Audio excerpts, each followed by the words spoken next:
All right, let's begin. I'm sure there'll be more people joining us over the next 10 minutes or so, but it's 6:01, so I think we can start.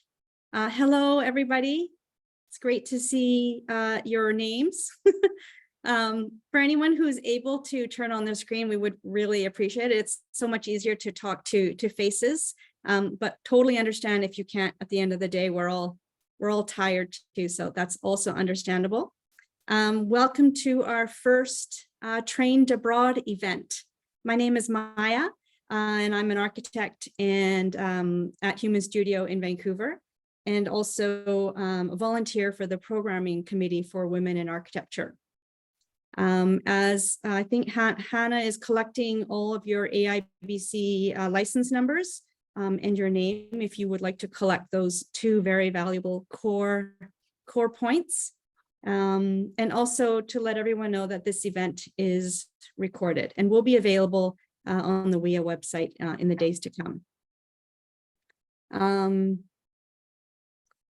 We're also very welcoming of volunteers if anyone would like to join us in organizing events, and there's lots of other opportunities for ways to contribute. Please check us out on our website, WiaVancouver.org, or Instagram is another way to get a hold of us. And you can also sign up there if you want to be alerted for future events, or if you would also like to be a member and help us financially. We're really open to that as well. Let me begin. I would like to acknowledge on behalf of all of us that we are grateful to host this event from the traditional and unceded territory of the Musqueam, Squamish, and Tsleil-Waututh nations. Tonight, we have a panel of 6 amazing women who will share their stories of how they came to be in the positions they are today. This event has, in many ways, been a long time coming. Probably the most questions we get for any of our events are from people who are looking for some advice on how to break the barrier and find employment in a country where they were not educated or don't have much experience in. And you know, our world is becoming increasingly global. So I think this is an issue that affects all of us, whether we were educated here or not. It's just going to become more and more so. So I think the more that we can help each other in this regard, the stronger we all are as a group. Tonight, we have a wide range of panelists who all have interesting experiences to share with us. The first half of our event will give them all the opportunity to share their stories with us. And then after the 6 of them have done so, we'll open up the floor to questions from all of you. But feel free to type your question into the chat at any time, even when someone is presenting, and then we can start going through the questions after the presenters are finished. So first panelist we have up tonight is Agustina Floridia. Please take it away. Hello, everyone. Thank you so much for having me here. I'll try to be quick so we can go through everyone and then go for questions and answers later on. My name is Agustina, and I'm 33 years old. I'm from Argentina, and I currently work at KRA Architecture here in Vancouver. I started about five months ago at this job, and I specialized, or my experience is mostly in healthcare architecture. Like I said, I came to Canada about 6 years ago. I got my education back home in Argentina in 2015. I got my degree, and then in 2016, I moved to Canada. So in Argentina, I was able to practice architecture with a partner, and we were doing like minor renovations for residential and then some educational architecture as well. So I came to Canada with some experience. It was a little bit challenging, I'm not going to lie.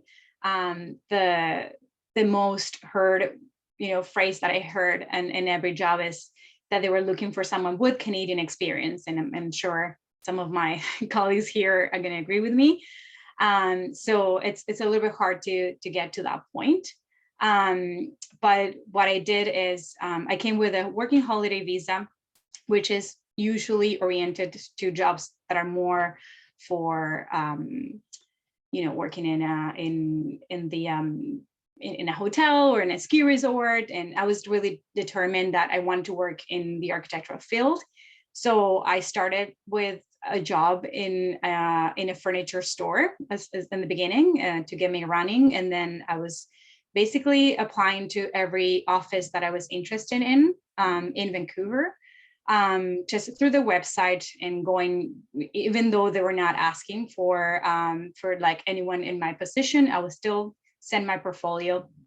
And so my advice to you would be, have a good portfolio with your experience, even though if it's like academic work, that really counts as well, because it can show your physical skills, your graphic skills. You can also list your soft skills in there. Show up to networking events such as this one here. You can meet amazing people and you don't know where that can lead. And then persevere. It took me about 3 months since I arrived. And I was working in this furniture and design store. And then afterwards, I got an interview. I got several interviews, and then one of them led me to a job that I was at for 5 years and a half, which is at Kasian Architecture. It's a pretty big company. And then I've been with them for 5 years and a half, and I recently changed to KRA. And currently I am seeking academic certification through CACB. And then after that, I want to get obviously my internship at AABC and become the registered architect in Canada. So that's for me. That's my brief introduction. I don't know if anyone has any questions. Okay, thanks, Agustina. We're going to save all our questions for the end. So if anyone has any questions for Agustina, please type it in the chat, or you can also ask it without typing anything, just verbally after, if you like. The next presenter panelist we have is Maitri Shah. Hey, hi, everyone. Thanks for joining this event. My name is Maitri, and I am a licensed architect from India. I completed my bachelor degree in architecture from the western part of India, from a state called Gujarat. Apparently, I studied architecture in the same college where my father had studied architecture 30 years before I joined architecture. After completing my 5-year course, I worked in Mumbai and then moved to Muscat, Oman, where I worked mainly on healthcare and institutional projects before joining the Royal Office, where I mainly worked on the royal projects for the Sultan of Oman. I'm currently working as a project coordinator with the city of Vancouver, reviewing development permit applications. Just telling my story, me and my family, we moved to Canada in 2018. And I must say that it was very cold for me, since I had transitioned from 50 degrees Celsius to 15 degrees Celsius, which was called summer here. So I took a few weeks break in order to settle my son's school. And then, I was looking for things that would help me find a job. And having come from a completely different culture, landscape, way of education, this transition was not too easy. I then reached out to an agency which is actually supported by the provincial government in order to help professionals use their skills training and foreign qualifications for work in BC. They helped me understand the nuances of working in Canada and how to adapt the Canadian format of resumes and even making cover letters. Luckily, my medium of education was English, so I did not need support for that. But if there are skilled immigrants who are needing language support, they can help you with that as well. Through them, I understood the importance of volunteering. And there was a very important rule that was said there, that offer help rather than to seek help. I came across women in architecture, and I offered to be a volunteer at that time. By volunteering at Wia, I not only met lots of new people from our industry, but met lots of friends and learned a lot of things from them. be it related to architecture or showrooms or best places to eat in Vancouver, or even gain knowledge on different type of wines. I landed on to my first job within 3 months of landing in Canada as a new immigrant. It was not easy as the weather had then started transitioning from summer to the gray, long winter days. I dealt with challenges related to working on new softwares, using different vocabulary, and even the word culture as a whole. At that time, our son, who had his completely different battles at school, dealing with racial discrimination and accent shaming. But I would say that for new immigrants, these things should not, leave you thinking like, oh my God, did I land in a different country, or was my decision to come to Canada, was it wrong? Because I would say that there are people like this who would still, discriminate accent or color or gender. But then I think I've also met incredible people who have been always so supportive of everything that I've done. So we just carried along with the things that we were facing at that time. And meanwhile, I registered myself for a few courses at BCIT, which helped me incredibly with my software skills. I still suck at them, but I still learned them. They also helped me with the wood frame construction knowledge and DC building codes. I would highly recommend any new immigrant to look up for such bridging courses at BCIT, because they really help you understand the Canadian way of working in a better way and in a more professional way. For new immigrants here who have a background in architecture, I would definitely recommend travel as much as you can, explore places, meet different people within and outside of our industry, because that will help you understand the culture, issues that they're facing, current happenings in town, and how these new things are impacting the residents.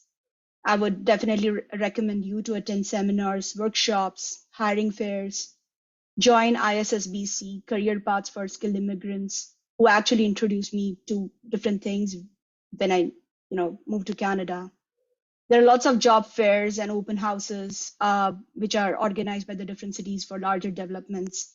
So get going to those open houses, because that will help you understand what are the projects, what is the social interaction, or what are the requirements. So just feel free. They're really great. Really give you an idea like what's happening in town, what are the new upcoming developments happening. I also recommend you joining UBC Sala events. They are often happening at UBC or at different places in and around Vancouver. And I would definitely recommend you starting to volunteer at some place. And Women Architecture is a great place to volunteer. I started my journey in Canada with Women in Architecture. So it's an incredible place. And always offer help. You never know if you would ever meet an angel just as I met, who supported me completely through my journey as a new immigrant in Canada. So I wish you all the best. Thank you, Maitri. That was really beautiful. Next presenter is Nina. Hi, everybody.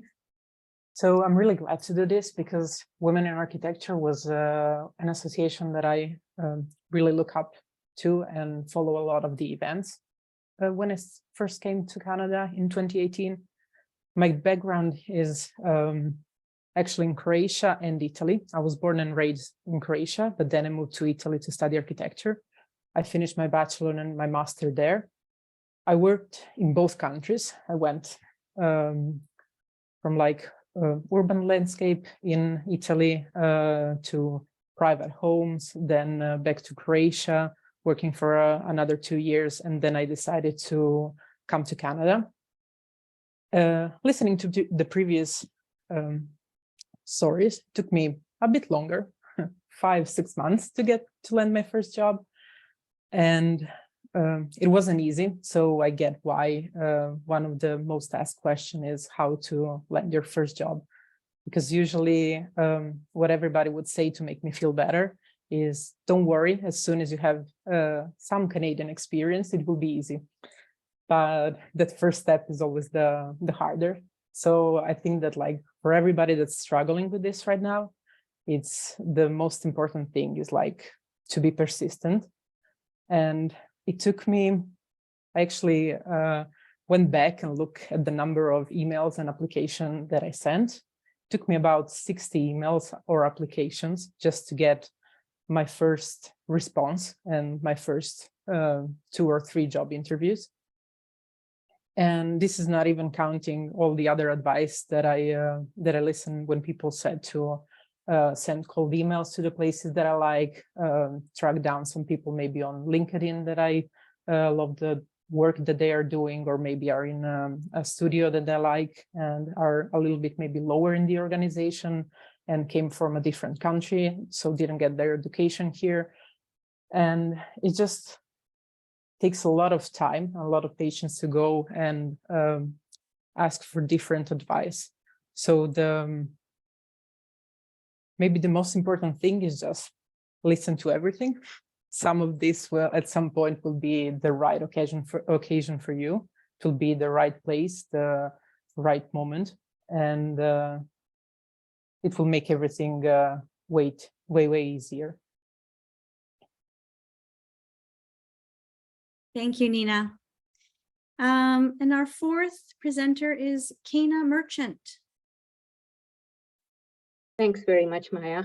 And I have to say thank you also for inviting me to this event, because Women in Architecture actually is the very first group I joined as well when I came to Canada. It was one of the first things I was looking for, but anyways, I think I should just give a little bit of background about myself. First off is that I currently work as Facilities Architectural Manager at UBC. And, coming to Canada, it's not easy. And I can just see that from all the other stories, that the other presenters have also had to say prior to me. First off, I started off in Nigeria, where I completed my architectural schooling. After graduation, I went to India for a bit, and then I moved to Oman. Muscat is where I was working for a while before I finally landed in Canada in 2001. We landed actually in Canada a month before the September 11 incident that happened, and so that was a big change. First we landed here, everything, we seemed to feel that, everyone was so helpful and everything. But then 1 month later, when this incident happened, it just felt as if things slightly changed. So it was quite challenging as well to find my first job. It took me at least a year and a half to land my first job. I think one of the biggest obstacles that I faced was everyone, talked about getting Canadian work experience, and the fact that I had no Canadian work experience. And, one of my questions to people would be, well, if you don't hire me, how am I going to get my Canadian experience, And so I would try to talk to as many people actually as I could. And, in the end, I realized that perhaps it might be best, instead of just looking to get a job in the architectural industry or architectural firms, perhaps it's best to maybe look a little bit away from the architectural industry and see if I can volunteer somewhere. Because one of the things that I was told, I did ask that, could I volunteer as well? I did ask many architectural firms, is it okay if I could volunteer for a few hours even? And I was told that's not possible. It's not possible to volunteer, at least in the architectural industry, because by doing so, you're taking away jobs from other people. And so that was a big surprise, because coming from the countries that I had been in before, it was possible to volunteer for a few, for a few months, just to get some experience. So I started looking outside the architectural industry to see if there are other opportunities where I could volunteer and still get some architectural experience, so to speak, something that I could show that, oh, I have done, so and so that would be relevant to my work in architecture. So as I mentioned earlier on, I was already, a member of the WIA, and I had met some lovely ladies as well in WIA who actually gave me my first volunteer opportunity. So there were two particular ladies I want to mention for sure. One is, I believe, Diana right now, and then the second is Helen. So Diana actually helped me with my first job in a movie that she was actually working on. She was actually designing the sets for the movie. It was a movie called Crossing. It had, I think one of the actresses in there was Biff Naked, if I'm not wrong. So, and they were shooting at various parts in the city, and she was like, you know, do you want to volunteer with me and gain some experience that way? And I was like, yes, for sure. So that was my first volunteer opportunity. After that, I was looking for other opportunities, and I got one as a teaching assistant in Arts Umbrella. And I was fortunate enough to meet an architect who was actually running classes for kids at that point. And she was an instructor. So I volunteered and said I could be your teaching assistant. And she was actually able to refer me to her husband, you know, after the course and everything was over. Should I just wait a bit? Okay, thank you. So she was actually able to then, you know, refer me to her husband, who was working at Pat Cow Architects at that time, and actually who still is. And that's how I got my first job. So I landed my first job at Pat Cow Architects, moved on to HCMA after. From there, went to Iredale Group Architecture, and then to IBI. And finally, I'm now at UBC. So it's been a long journey, but a very good one. I think I've had lots of help from a lot of people along the way. You know, sometimes people like to say that there could be some subtle racism in the workplace as well, especially when you're newcomers. And perhaps there is, but I think my approach has been not to think about that first, like, you know, going for interviews, trying to present myself as I am, and you know, hoping that people will actually see the work that I do, and not focus on anything else. And I think so far it has been a very good experience. One of my pieces of advice to people definitely is, you know, like WI is a great resource for sure. Volunteer, you know, meet people. Networking is hugely important, I think. Of course, you know, I had to learn as well the Canadian way of writing a resume and applying for jobs. So I remember early on as well going to employment centers and getting help in just writing my resume and trying to apply and you know, even doing mock interviews at the employment center with people. So all of that was really very helpful in helping me to get to where I am currently today, and actually basically landing my first job. And I think after doing that, after getting the first job, it has been much easier as you progress along. I think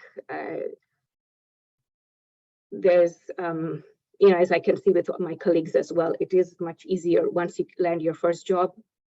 Things become much better. Yeah, so that would be my advice, and that's where I'll leave this then. Thanks so much, Keina. And our fifth panelist tonight is Carolina.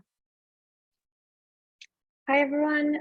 So I'm Caroline, originally from Brazil. So I moved to Canada around 8 years ago, and I came with like no English at all. So it's a very bold move, and so it took me much longer than the other women here. I lost my confidence, like that I could actually like do the job, like being an architect, because it was really scary. My first job here was at a Subway, like serving sandwiches, and my first client ordered a meatball sandwich, and I didn't know what meatball was. So I was like, okay, so that's it. Like, it's over for me. I'm not gonna be an architect. Like, so I need like to build back like that, like, okay, I can do this. And it took me 3 years. So I was doing like all kinds of like stuff to survive, like working in many jobs. And when I got my PR in the end of 2017, I was like, okay, now I need to do something. Like I can't just go and keep doing what I'm doing.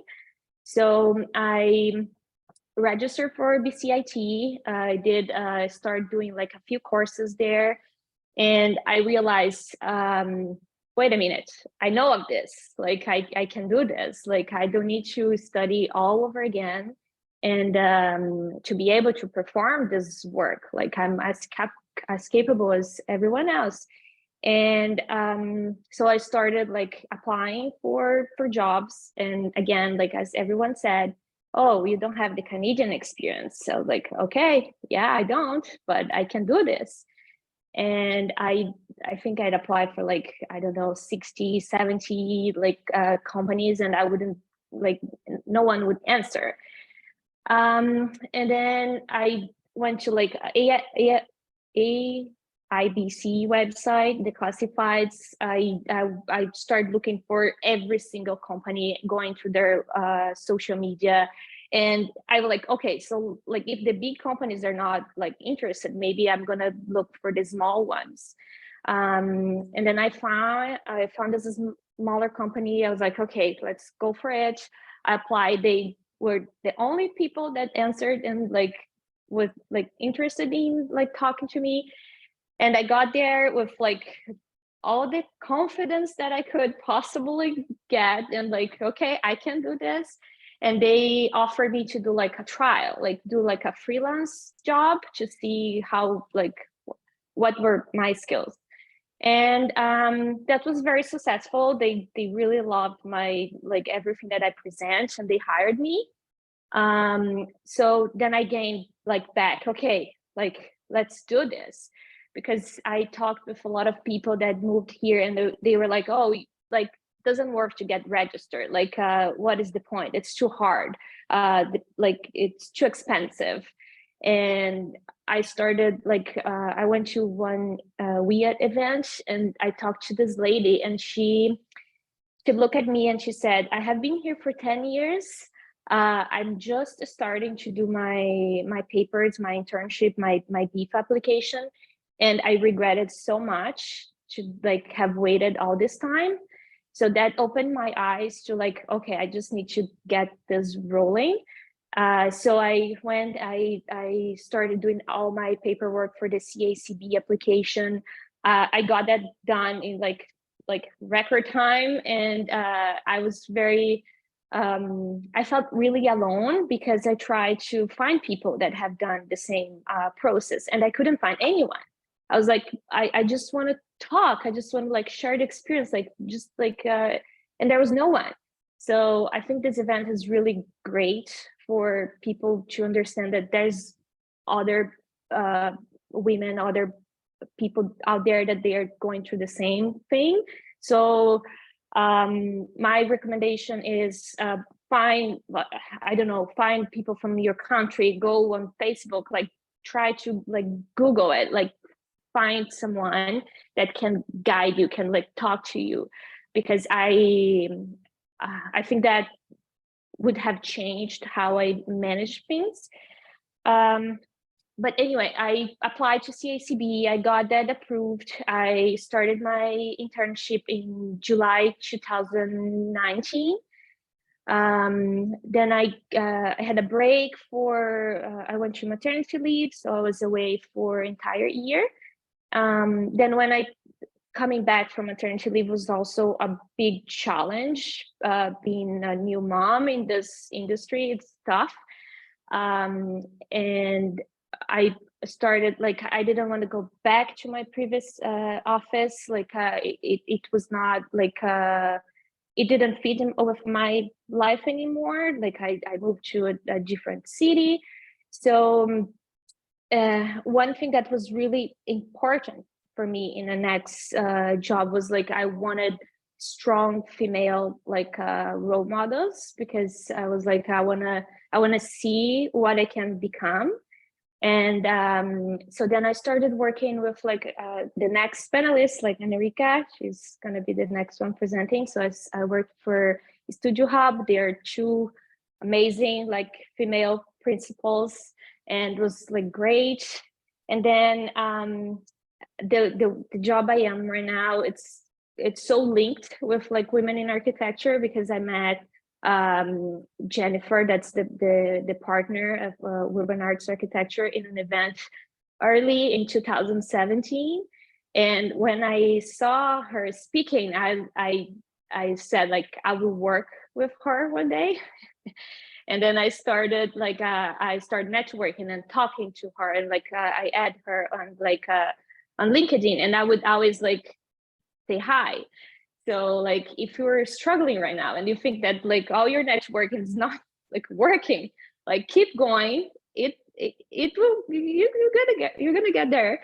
And it can take 3 years, but like, you know, like plant the seed.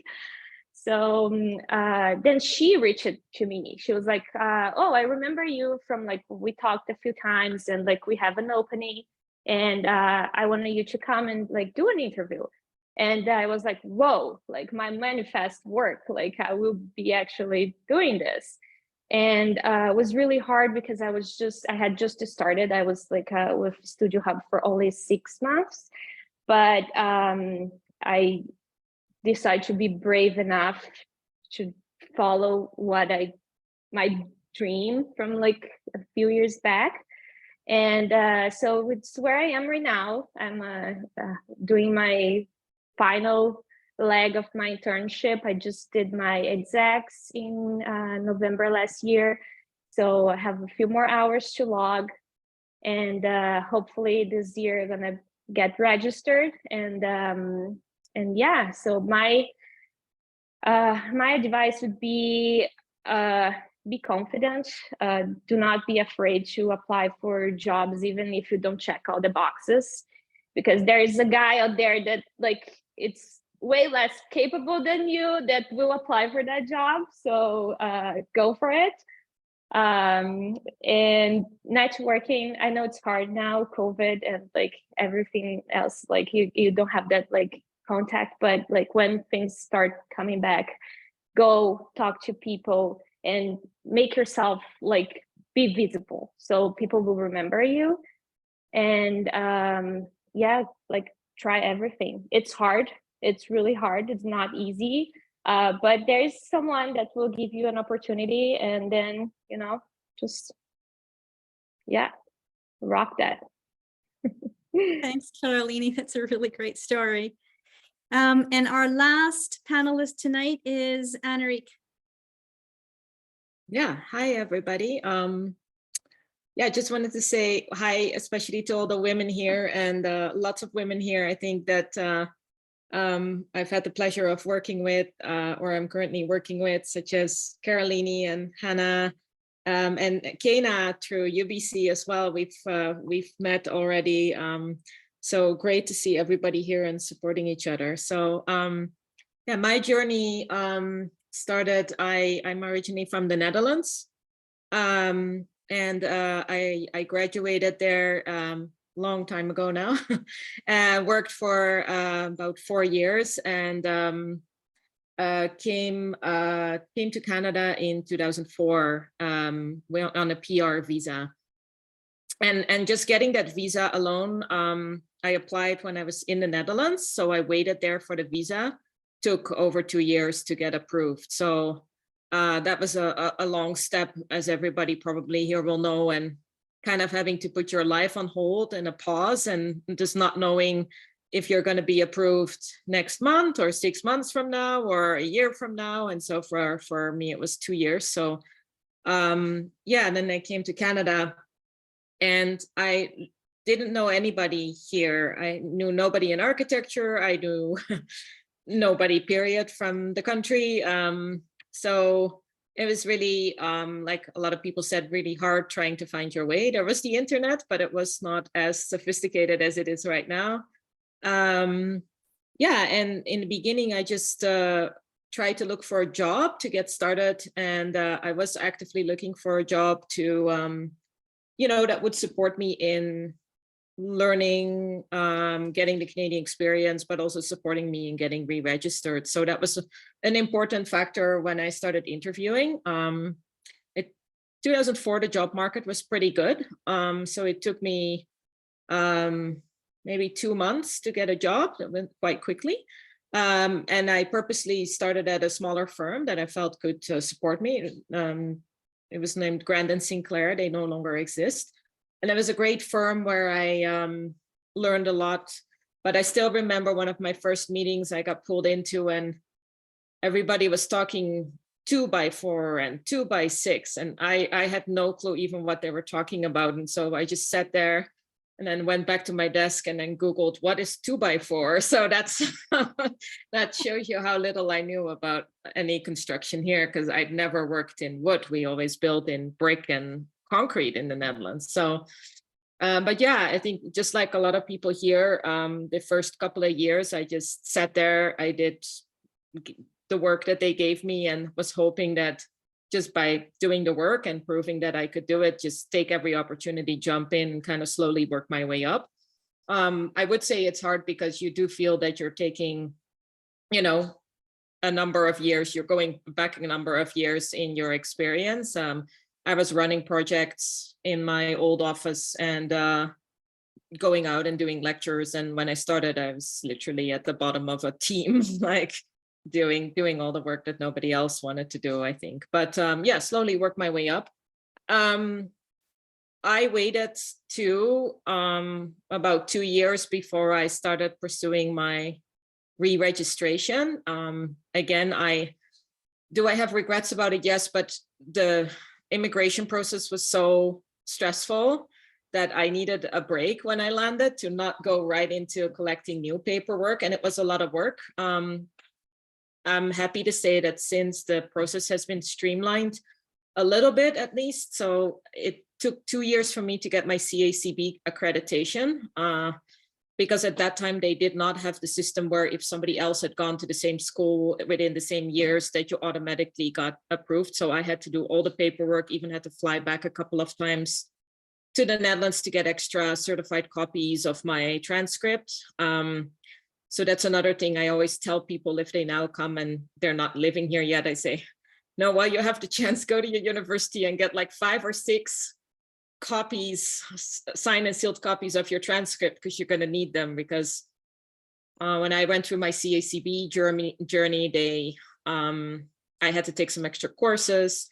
And then because English was not my first language, I had to take TOEFL, and for everything they wanted to see my transcript. I had to sign up with the RAIC to take extra courses. They wanted my transcript. So long story short, in 2007, I got my CACB number, registered with the AIBC.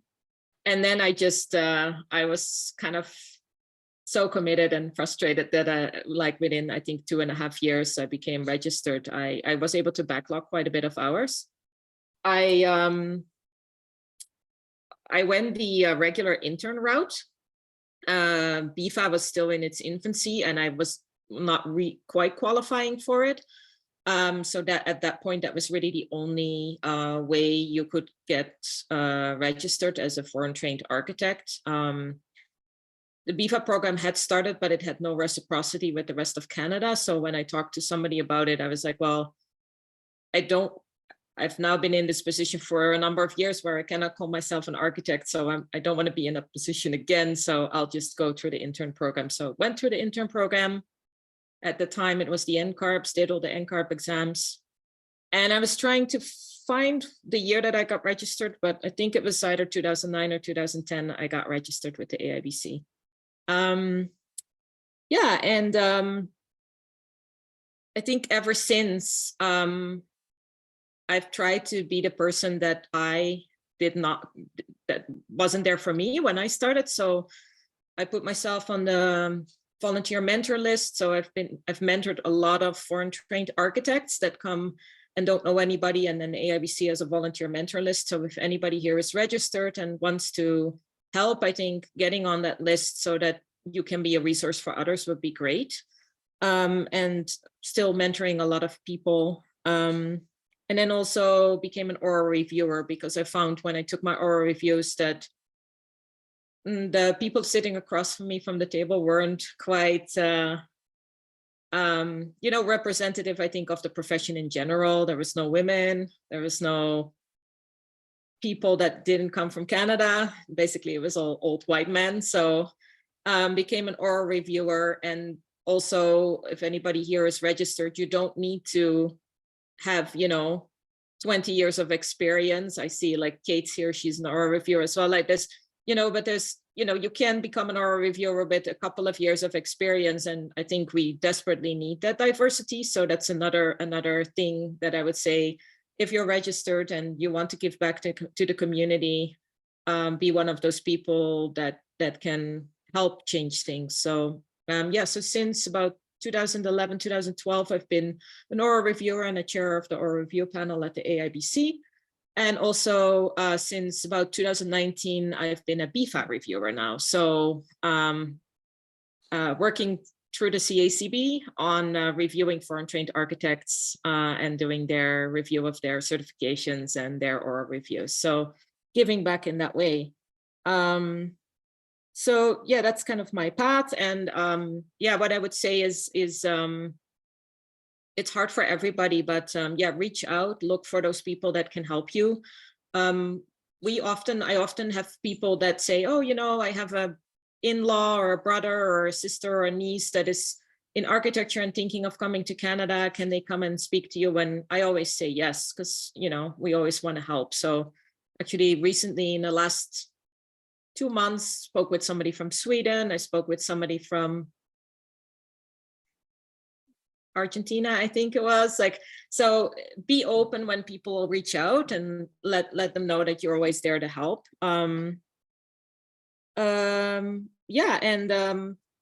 The other thing maybe I would say for the people that are still at the beginning of their journey, what I found really interesting is that when I started applying for jobs, I had worked at some big name firms in the Netherlands.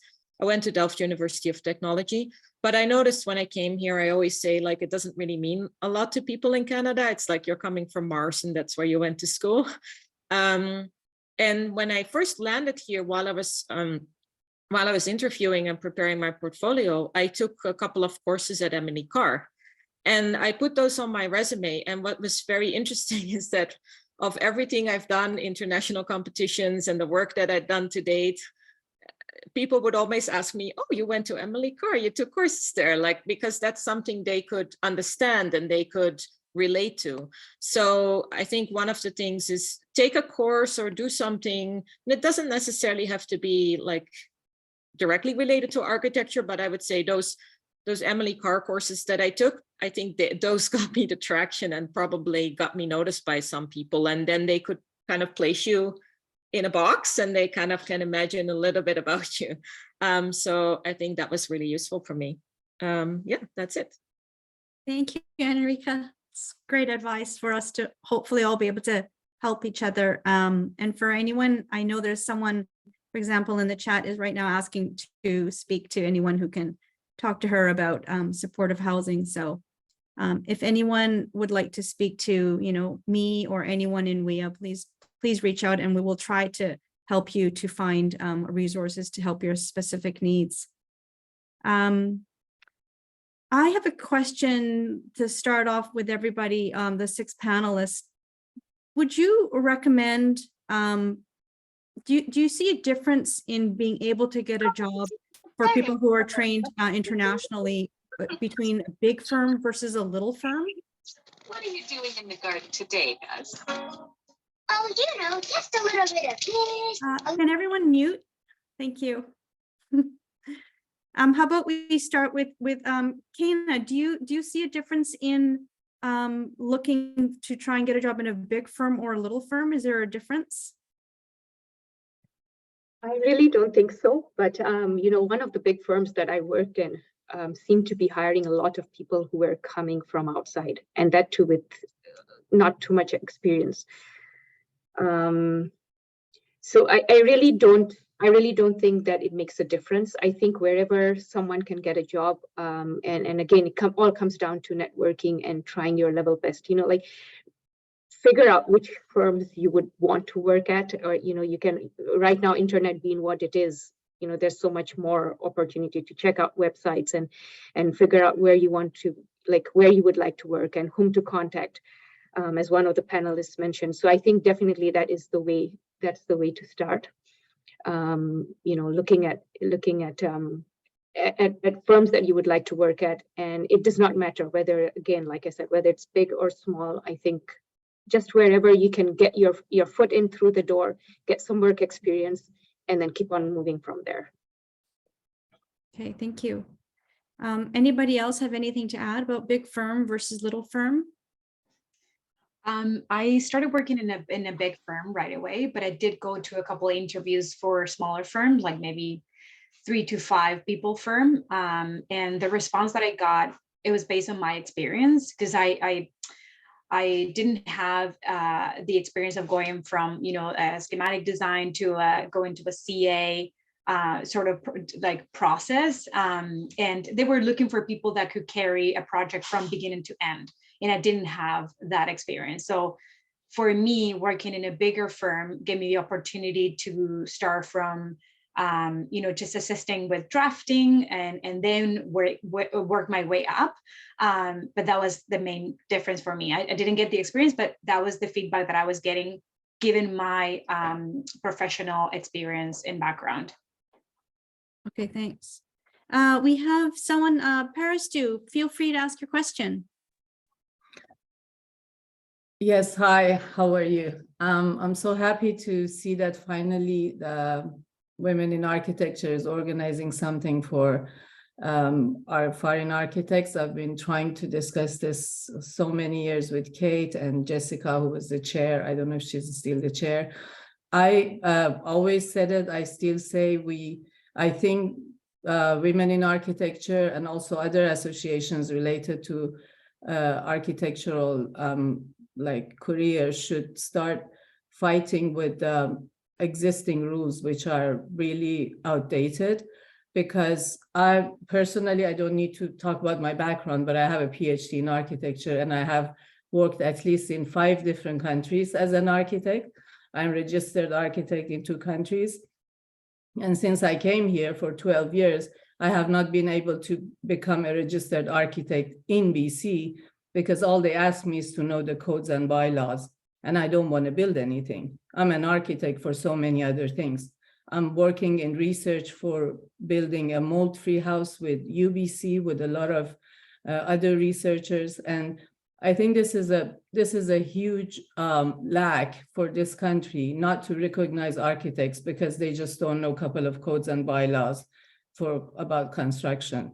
The other countries where I worked, my experience is that as soon as you get your education evaluated, you're called an architect. If you don't want them to sign high rise, just put degrees on those licenses, like in Iran, and I believe it's the same in France.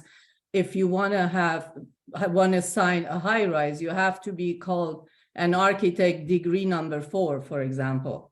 But don't stop them from calling themselves architects. I have witnessed, and I'm seeing people here that I know, like Carolina Turcato. When I know her since she came here, she came to our mentorship programs. She's really, an asset for this country. And she's still not an AIBC registered after 4 years. And she has a child. This is the story of my life when I came here.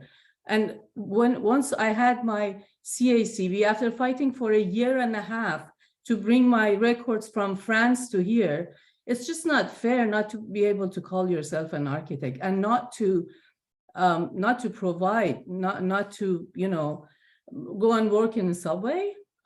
This is just not fair. And I think this is what Women in Architecture should fight for. This is what I told RAIC. I was chosen as representative of Canada, as the woman architect of Canada in UIA, which is International Architects Union. And this is the only thing I asked them. I said, let people who studied for 7 years and they prove their document to you, call themselves architects. They don't want to build houses. They might want to work in research. They might want to help you in architectural companies for other purposes. just don't stop them. I was in Portugal in summer. The architecture there has gone, and I mean, where we would see it in our dreams, none of it exists in Canada because we stopped these people. I know architects who came here, and I was working with them from Spain, from Canada, from Portugal. They were excellent young people. They left because they couldn't become registered. They went I totally agree that the AIBC is expecting everyone to follow in one stream. Yeah, It's a very strict stream, and it's it's not inclusive of people who want to practice architecture in many different ways in the way that you're talking about. I really think we should do something about that because AIBC, some of AIBC rules go back to 1920s. And yeah, I'm if sorry. I had money, I would I have to allow other people to speak as well. We have very limited time tonight, but thank you for your insight. Kate, would you like to speak? Kate Garrison. Sure, very briefly, and I don't think I want to dare respond to Parastu's comments, but we'll have a separate conversation on the side about that. But I think Annerieke brought up a really important point, and that is from what I've observed. Of course, I haven't had to go through the same struggles as all of our great panelists here, but what I've observed is that one thing that people do have to face when they go to a new country to practice architecture is a big step backwards and have to go back to maybe being regarded as a very junior architect because they need to get to know how the practice is done here, how the whole construction industry works here, et cetera. So I think it's probably very frustrating, but that's something that I think people have to be aware of and ready to face when they want to start getting their career going here as a new country. Thanks, Kate. Yes, I think there's a few questions here about needing to know the code and things like that. And maybe we can ask the panel. Zaina, I'm going to ask you for your question in a second, but maybe we can ask the panelists, how important do you think it is for people who are trained abroad to know the local codes and things like that to get a job here? Maybe Maya, I can step in. So because what I failed to mention in my introduction is that after working for a number of years for people, I started my own firm in 2017. So I'm now a principal at a firm, and we're 14 people, and so I'm one of the people that hires people, right? So I think I obviously look at people a little bit differently because I have this background, but I always am very excited to get applications from foreign trained architects because I know just getting here requires so much determination and grit that they, I know that they're fighters, and they that already gives you a plus in my book. But what I would say is anything you can do in terms of courses to show, like Kate said, whether it's a real gap or a perceived gap, to close that could be very valuable. And I do think a lot of the employers regard BCIT as quite a good institution, and they offer a lot of good courses that you can take in the evenings. And I myself have taken some courses, so taking like a BCIT building code course can never hurt. And the building code is quite complex. And I wouldn't say it's impossible for people to learn, but it will just give you that leg up. But again, I think, as I said in my introduction, more importantly, it will give prospective employers something that they can relate to, because all the education that you've done in your home country, the firms that you worked, no matter how highly regarded they are in the home country, they will probably not mean anything to anybody here unless they're one of the top 10 firms in the world, right? So so I think more importantly is having something that people can place you with. And so it's not necessarily the building code, I think, but knowing that you've taken some of these courses will help them place you. Mm-hmm. Okay, thanks, Annerieke. Zaina, please ask your question. Oh, sorry, go Carolina. Sorry, I just I want to add something that Annerieke said. Sure. Like for the people that already have the PR card, I don't know if like many of you know about that, but you can go online and Google career path for skilled immigrants. And architecture is one of the jobs that they are accepting applications for. And that was a helpful like thing for me, because when you get here, you were struggling like in so many ways, like including financially. So right now it's easy to like, okay, go and like pay for a course. But not everyone has the resources to do that. So this program, they help you in so many ways, with your resumes, with your like putting you in contact with like people in the area, but they also help you financially. So you could take that money and go do the courses, or you can use the money to start your registration with CACB. So and this is not common knowledge, because I have talked with so many people that they don't even know that this exists, and they could use it as a resource finding their first job. For like course wises, BCIT on my resume was like a big change.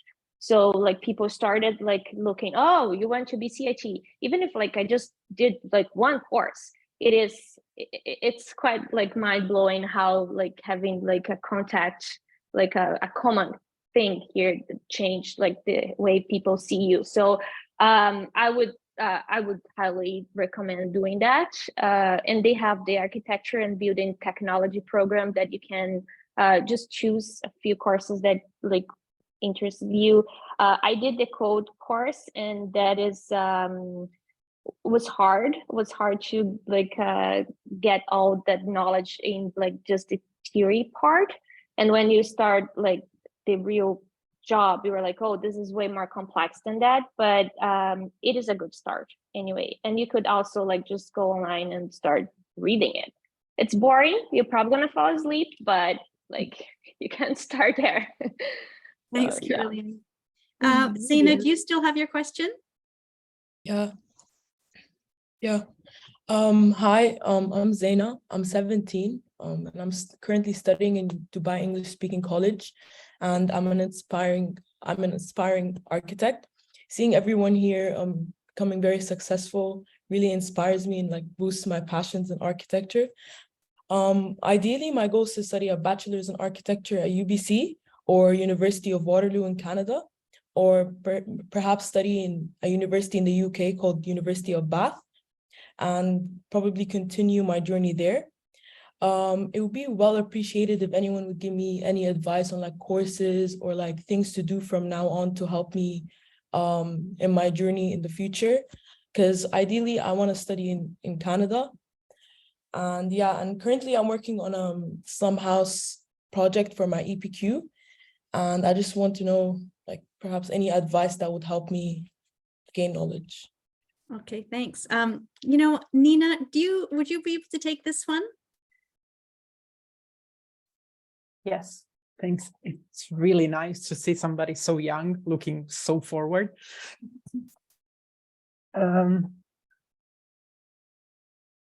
Well, I haven't studied actually in Canada, so I don't know how well can I cover this part. But I went away from my hometown, like from my country, to study in Italy. So that was quite a change.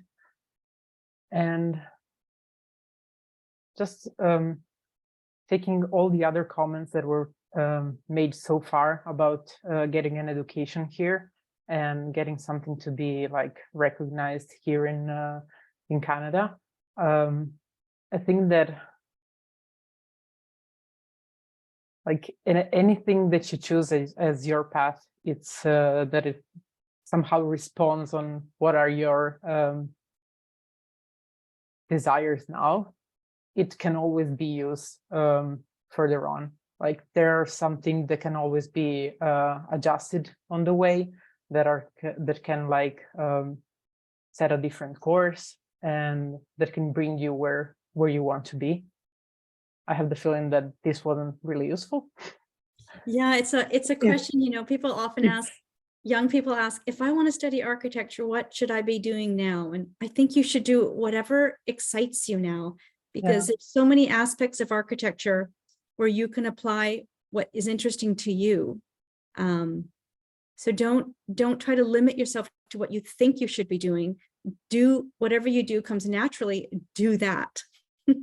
Thank you. Oh, I was going to add, there's a number of programs throughout Canada and the US for recent high school graduates or undergrad graduates. Like Harvard has a summer program, Berkeley has a summer program. I think in LA there's another one. There's a number throughout the US that are interesting for young students to do also. But definitely what Maya said is have fun and do what interests you now, for sure. Even UBC has one. It's a 2-week summer like workshop that they started a few years ago. So thank you. Sila, you have a question? Hi, everyone, and thanks for the great talks. It was all inspiring to hear some stories. I myself am a new immigrant as well, and I'm originally from Turkey, so I got my license there, not here obviously yet. So I was wondering if I could hear from the panelists what they think, because usually I think no matter where we go, no matter what the country, there's always the industry we work in is in two hands. One is the design companies, and the other is usually the real estate developers or the contractors and who actually carry out construction side of the work. So I'm curious if the panelists think there is any merit in pursuing some of those big real estate developers in Vancouver or in Canada as a matter of getting that first job and getting that local experience, or if those industries like the design companies and real estate are two different universes and there might not be that much of a transferable connection in terms of like if you got into the real estate developers, that might not lead you back to the design companies or what. Yeah, which panelists talked about working in the furniture industry for a little while? Was that Augustina? That was me, yeah. So back home, I was doing residential kitchen design, and I was a technician.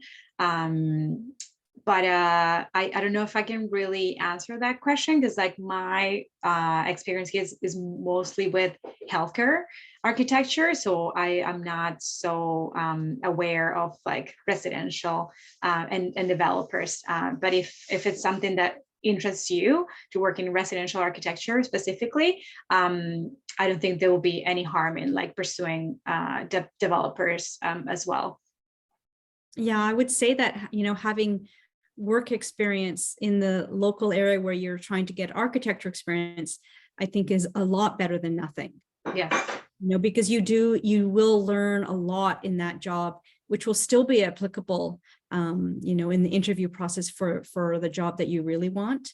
You know, especially if you're finding that it's taking a long time to land that job that you want, that you might not have the resources to keep looking for work, and you just need to get something. So finding a job that's sort of on the periphery of architecture, I think would be a wise choice. Yeah, I would absolutely agree with that, Maya. I think that's very important. Anything that you can use to say that you have some kind of architectural experience here in Canada would be very useful. Thanks. You know, while we're on that topic, actually, we have a guest with us, Patrick Lefebvre, and he's from BAC, Becoming Architects Canada, and that organization helps a lot of people who would be in our audience tonight. Patrick, would you like to just give a quick introduction of what your organization can do? Definitely. Thanks a lot. First and foremost, I just wanted to thank you for having me in the audience, and I'm very grateful you provide me a little bit of space to talk at your event. I'm here on behalf of Becoming Architects Canada, Devenir Architect Canada, and I'm stepping in for our president, Ksenia Ike, who was supposed to be one of the panelists here, but unfortunately at the last minute had to drop out. As you said, my name is Patrick, and I'm an intern architect in Alberta and vice president of BACDAC. Our organization and group has the objective to advocate, help network, and provide resources to all those that are on the path to licensure. And it's a big goal of ours to just help all of those navigate what ends up being a very complex system here in Canada. We do a lot of different things like host career support. We've shared a few webinars specifically for foreign trained architects, as well as resume building sessions to help individuals gear their resumes towards the Canadian market. We've also been working hard to build relationships with the regulators, ROAC, CCB, CASA, CCUSA, RESC, BEAT, BETA, and TSA. So we're really trying to get ourselves within the professional landscape here in Canada and to help support people that are on the path to licensure. So I just wanted to maybe end up and say that thanks to everyone who shared their story this evening. It's another reminder that there's a lot of opportunities for us at BACTAC to do more to support people that are on the path to licensure. And myself and everybody on our team is going to work hard to do that. So if you're interested, please come and take a look at our website. It's bac-dac.ca. We also have an Instagram account that we try to keep up to date. But if you're looking for any resources, we have a ton on our website, and it'd be great to hear from you as well. So thank you, Maya. And if anyone doesn't have their chat open, that information is also in the chat if you want to copy and paste. Thank you so much, Patrick. You know, another question that has shown up on chat and that I've noticed in our office when we get resumes and portfolios is there is often a slightly different graphic sensibility coming from candidates from different countries. I'm not sure if there's anyone here that can speak to that and how important it might be to get some help on sort of crafting the resume and portfolio so that is, how should I say this, so that it is a little standardized to kind of what employers are used to seeing. As much as I want everyone to still be able to show their, you know, unique selves, at the same time, there's sort of a standard that's expected in terms of what kinds of projects to show. Can we show personal projects, how a resume might be set up and what should the resume show and that kind of thing. Is there anyone here that might have an educated opinion about that? I can say a bit on that, Maya. When I came to Canada, as I said, I went to Career Paths and they helped me, you know, find a resume and a cover letter and a portfolio that actually suited the local hiring market. Having said that, I would definitely recommend everyone to cater or to edit their resume, which reflects their work, of course. But I would say that, you know, take that time to find out more about the company that you're applying to, find out their projects and how does that suit your experience back home or wherever. I think that reflection is very important in your resume and your portfolio and everything. And again, I think talking with experienced architects, you know, that's where networking comes handy. Like if you know people who have been working in the industry, I would just feel free to, you know, send them an email saying that, is that okay if you can review my resume and my cover letter or my portfolio? And I would take their feedbacks on the format that, you know, I would have worked on. That would help me understand, like, you know, how different individuals think here and how different companies look forward to their resumes and the formatting of that. Thanks. Thank you. Another question that has come up is how important is it to be up on the latest software? Maybe Annerieke, because you're a firm owner, what do you think, how important do you think it is for people to, you know the latest, whether it's AutoCAD or Revit or that kind of thing? Yeah, I think that's important and can really help you. I would say we started out with Vectorworks and we have since switched 100% to Revit. I'd say Revit is probably used in 95 or 98% of the firms in the Lower Mainland or in BC. So knowing Revit, I think, will really be useful. Having said that, I mean, if you don't know a program but you're willing to learn, people can pick those skills up pretty quickly. But I think nowadays with YouTube tutorials and things, there's a lot you can already do at home and start to learn it, right? So it's very important, I would say. And I think if there's, you cannot change the education that you've had, you cannot change your country of origin. It's probably harder to become fluent in the language. I still, make mistakes in the language. So I think getting fluent in the software is one of the things you could pick up the fastest and, level the playing field in that regard. And I also just wanted to say, like, Maitri also said that is for me, it's very important when people apply to us. It's not necessarily, you don't necessarily have to come from Canada, but if you have studied the website and you can show that you've done projects that are in the same typology as for example, the office has done, then that will help, right? So we do a lot of schools.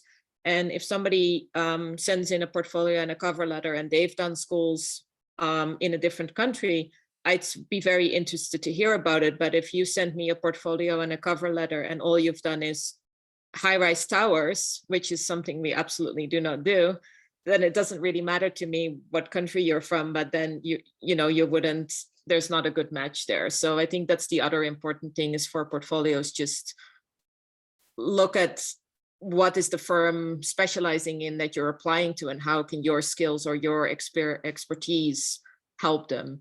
But yes, software, very important. And again, it's something that people can relate to, right? People can help you, can know if you say I'm proficient in Revit, oh, that's something we can relate. If you say I'm proficient in a program that is not really used here at all, like ArchiCAD or another program, again, it's very hard for people to relate and to get an idea of how good are you.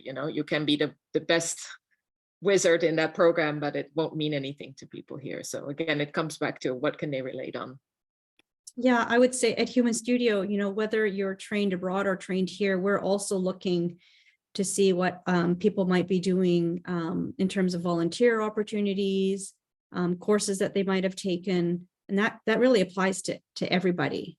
And especially for someone who doesn't have a lot of experience, if we can see that, they're using their time to also continue to upgrade their skills to keep them,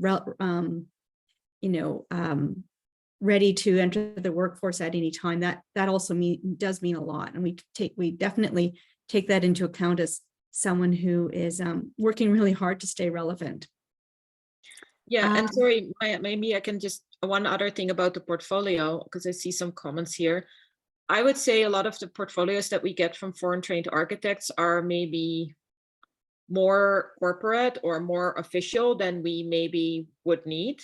So don't feel free to actually show your personality, like put some hand sketches in, and that kind of ties back to what you're saying, Maya, like if you love building furniture, or if you love doing watercoloring, or if you love doing that, we love to see that kind of stuff, right? So a lot of times we see very sort of official portfolios with the projects all presented in the same language with one computer program. But I think here, compared to a lot of countries, you can be a lot more casual, I think, in how you present yourself and let yourself shine through as who you are as a person. Yeah, if you could show your personality through your resume and portfolio, that's a big win for sure. It takes courage for sure, though. Oh, I would like to say something here, on the same topic, but on the other side. I would just say that there is a lot required to, get adapted to the Canadian market. But be kind to yourself. There's a lot to learn, softwares, building codes, everything else. But give yourself some time and it will happen. Because I was in that race once, learning Revit. It was not easy for me, basic code. But then I think just give yourself some time and things should be fine. Don't be hard on yourself. That's something that I've learned. It's very true. We have one hand up. Sarvanes? Hello, everyone. Thanks for sharing your experience. I have a master's degree in architecture and about 15 years experience in my home country. Now I'm newcomer in Canada. It's about 2 years I'm here in Vancouver. My question is about comparing BIFA and CACB process. I started my BIFA process about 2 years ago, and now I'm in the second part. I'm in the self-assessment part. But I found that in this 12 process is what I have is all about my home country projects, and nothing in BC or Canada. Now I wanted now it's about 5 months I'm working in architectural field in BC in Vancouver. I wondered which one is the best way for me. Now I'm working here. Maybe it's easy for me to pass 3 years experience in architectural field in BC, or maybe I can go through the BIFA. I don't know which one is better for me because I have good experience in my home country, but I'm really new in Canada and in BC. Caroline, there's in the chat a similar question that has been asked for you as well. I can't speak about BIFA or how it works. I don't know, but I can talk a little bit about the internship process. It's not short. It takes time, like takes years after you get after the CACB registration, that they look all your accreditation, they go through all what you studied. And like Annerieke said, for me the same, they asked me to do more courses, so I you need to add that to the timeline. So it takes the course that they asked me took 8 months to get it done. So on top of doing your hours and studying for the exams and then oral exams. So I think it's a hard call. You need to put the pros and cons for both of the programs, and if you qualify for the BIFA, financially speaking, to which one it's more beneficial to you, right? Because I know all the fees, and for the internship, you're gonna take at least 3 years to complete your hours, and then there's the exams and and costs of other courses. For the BIFA, I know maybe the fees a little bit more, but you get it shorter. So I think it's a case by case. Maybe you should try to find someone that you could talk directly with, that have gone through this process of the BIFA path, and see but time wise, I think there's no shortcut. Both of them are gonna take time. So yeah. Thank you. All right, thanks, Caroline.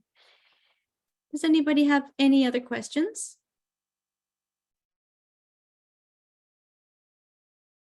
We have solved all the world's problems.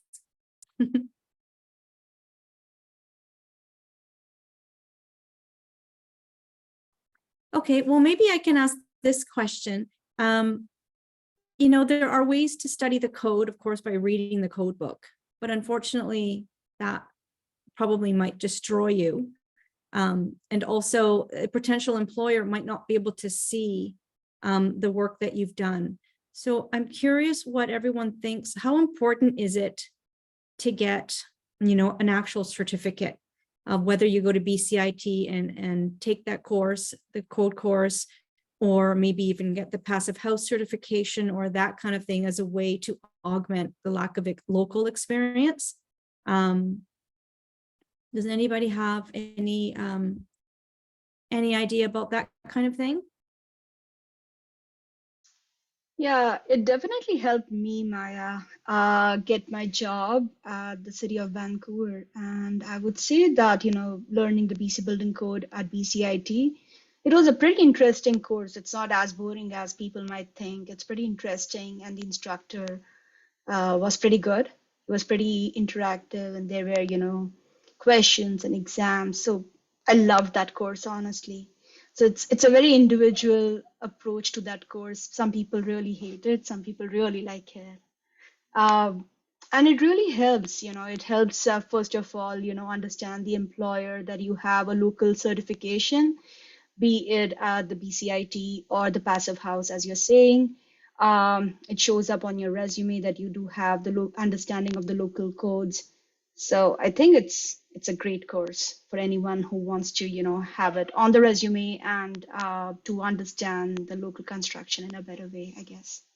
Okay, thanks. Thank you. Is it a 3-month course or?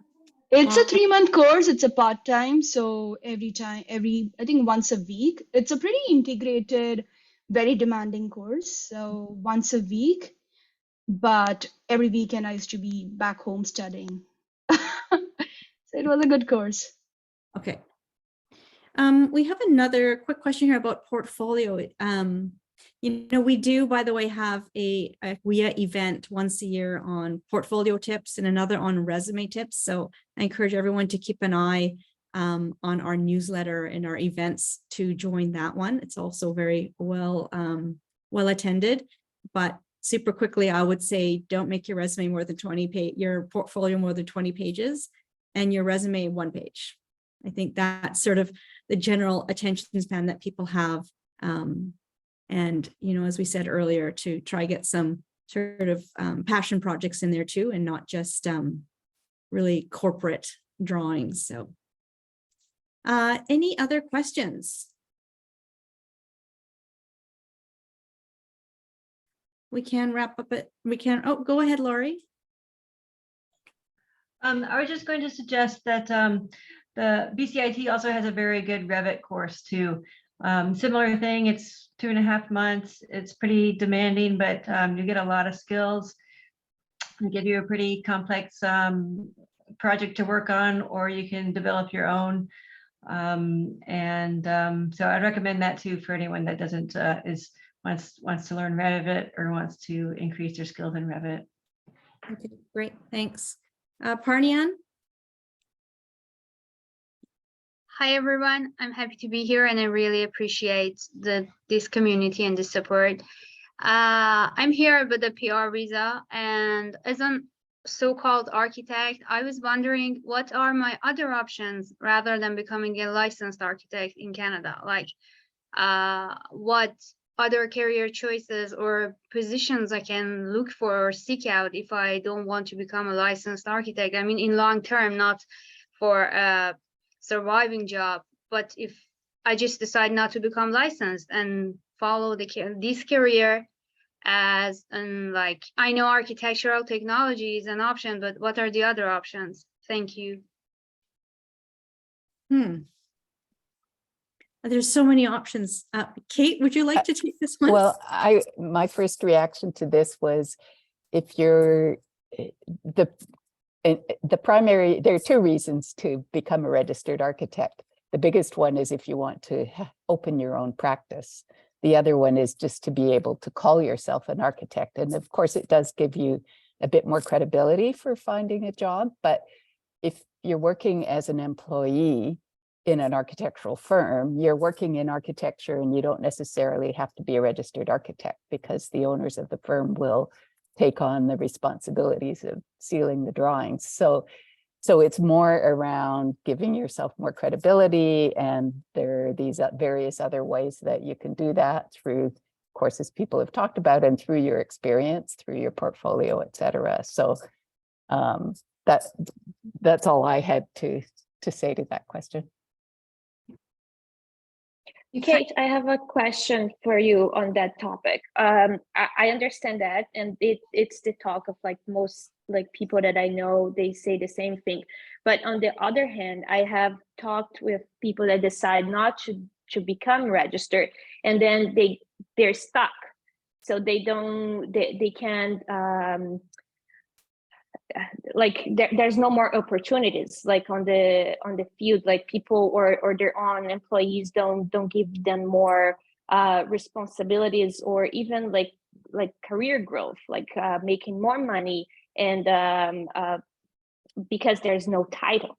So I know you were like with Dialogue and like a big firm, like how it's the path if you decided like, okay, I do not want to go through this, but like where do you like see the career going? Like how do you grow? I'd like to see what Maya and Annerieke as employers say about it, but my response is, as I said, yes, having that label does help to give you credibility, but if you have a really good, strong portfolio, good references, etc., I think that could go a long way as well. Yeah, I would say it is really handy to be able to have that title architect, and you're right, it does open a lot more doors.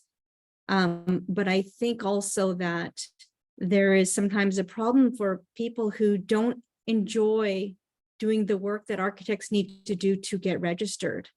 And it can be challenging to be faced with taking a route that's less traveled, because, you know, when you get an architecture firm, it's kind of expected if you're an intern to be an intern and then to log your hours and get your experience and then take your exams. It's expected that your goal is to become a registered architect, but it's certainly not for everybody. Some people really, you know, it's just not, their personalities aren't suited to it. They just don't want to deal with some of the pressures that come with some projects, especially larger projects. So I would say it does take a little bit of courage to take a different route, but there are all kinds of opportunities out there. If you look around to see what does interest you, I don't think you have to be a registered architect to be able to take advantage of the education and the experience that you've accrued as an intern architect, or even just going to architecture school. There are so many opportunities, and not to plug Wia again, but we do have a career paths event as well, where we talk about people who either were registered architects and took a different route, or are after school, when they finished school, they veered a completely different direction, but still completely are able to take advantage of the experience they got. So it's a really wide question. I'm happy to go for coffee with you and give you a better answer than that. Yeah, I think I'll just say a few words, if I may, on this.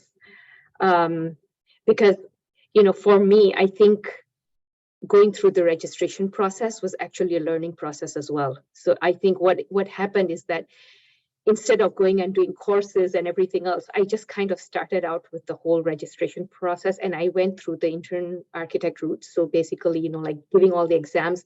And at that time, it was the NCARB exams. So, you know, all 9 exams, and then the oral review, and of course, the work experience that was together with that. So that really helped.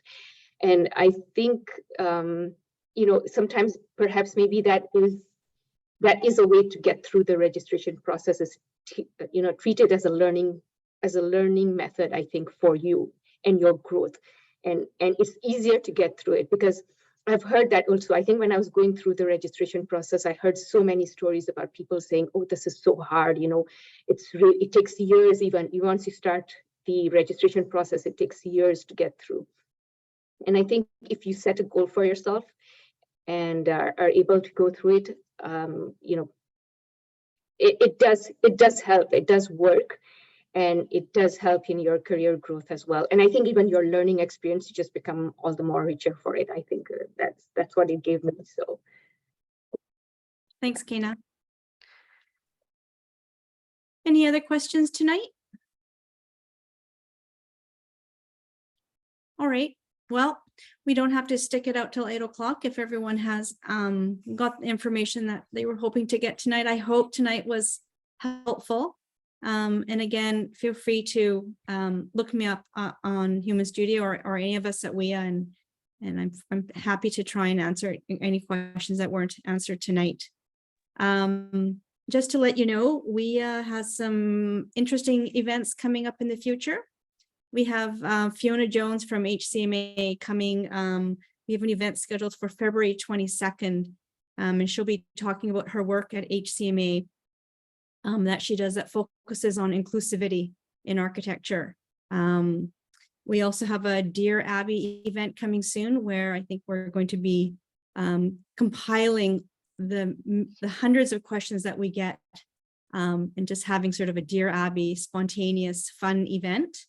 And of course, we have quite a few site tours that we're trying to plan for the summer. So stay tuned, keep an eye on our website and Instagram, and hope to see you at all of those events. I'll just add to that too. I'm Hannah. I'm an architect in Vancouver and a volunteer with Maya at Wia. We have a Wia volunteer info night coming up on February 1st, and then an onboarding event for new volunteers on March 1st. And then it looks like there's a number of people that are happy to share about their BIFA or internship experience. So if you want to write that in the chat, then maybe you guys can connect with each other also. Great. I also want to thank, where's my list of everyone who's involved in this? We have here, hold on one second. This kind of event tonight is organized by lots of people, which also makes it a lot of fun. I want to thank Mojde. I want to thank Brianna, Mika, and of course, Hannah, Kate, and Ariana. Together, we pull these events together. So if anyone would like to join us and help organize, we're super welcome to that and would love to have you. So thank you, everybody. And last chance, if you haven't got your AIBC license number, to please put it in the chat so we can give you your credits. And that's it. Thanks, everybody. And Thanks, thank you to everyone. Maya. Good. Thank you so much. Bye, all. Thank you, everyone. Good luck Thank out you. there. Good night. Night. Thank you.